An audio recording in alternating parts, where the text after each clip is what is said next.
शिक्षक नोटिस करते हैं कि एक छात्र हमेशा अधूरे चित्र छोड़ देता है। वह उसे समझाती है कि ड्राइंग पूरी होनी चाहिए, लेकिन लड़का कहता है कि मेरी ड्राइंग पूरी हो गई है। यह सुनकर शिक्षक थोड़ा भ्रमित हो जाता है। फिर वह उसे घड़ी बनाने के लिए कहती है। लड़के को लगता है कि यह बहुत आसान है। वह कुछ मिनटों में एक घड़ी बनाता है, लेकिन उस घड़ी का आधा हिस्सा भी गायब है। अब शिक्षक को यह थोड़ा अजीब लगता है। वह समझती है कि मामला गंभीर हो सकता है, इसलिए वह लड़के को डॉक्टर देखने की सलाह देती है, लेकिन लड़का उसकी सलाह को नजरअंदाज करता है। जब वह कक्षा के अन्य बच्चों को अपना ड्राइंग दिखाता है तो सभी हंसने लगते हैं। एक बच्चा कहता है कि आपने वेनेसडी माइलो की सुंदरता को खराब कर दिया है। अब वह लड़का पहली बार लगा कि कुछ वास्तव में गलत हो सकता है। वह अपने भाई के साथ डॉक्टर के पास जाते हैं। डॉक्टर उनकी बात सुनता है और उसे एक पेपर देता है। कहता है कि घर बनाएं। लड़के ने कोशिश की, लेकिन घर को पूरी तरह नहीं बना सका। एक सीटी स्कैन में पता चला कि उसके मस्तिष्क में रक्त का एक थक्का है जो उसकी नस पर दबाव डाल रहा है। यही कारण है कि वह चीजें ठीक से नहीं देख पा रहा था। लड़का परेशान हो गया। उन्होंने सोचा कि उनका करियर खत्म हो गया है, क्योंकि अगले दिन उनकी ड्राइंग की परीक्षा थी।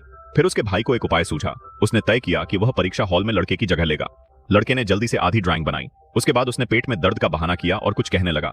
मेरे पेट में बहुत दर्द है, मुझे शौचालय जाना है। शिक्षक कहते हैं कि मैं भी आपके साथ आऊंगा। परीक्षा के दौरान कोई भी छात्र अकेला नहीं जा सकता। अब लड़का शिक्षक को साथ लेने के लिए मजबूर है। सौभाग्य से शिक्षक शौचालय में प्रवेश नहीं करता है। वह बाहर खड़ा है। उसका जुड़वा भाई पहले से ही बाथरूम के अंदर है। दोनों जल्दी ही कपड़े बदलते हैं। अब जुड़वा भाई बाहर आता है, लेकिन गलती से वह गलत दिशा में चलना शुरू कर देता है। शिक्षक कहते हैं कि परीक्षा हॉल पीछे है। फिर भी उसे संदेह नहीं होता। अब जुड़वा भाई अपूर्ण ड्राइंग को पूरा करता है। अपने भाई की मदद से लड़का ड्राइंग परीक्षा पास करता है, लेकिन परीक्षा के बाद एक सहपाठी ने देखा।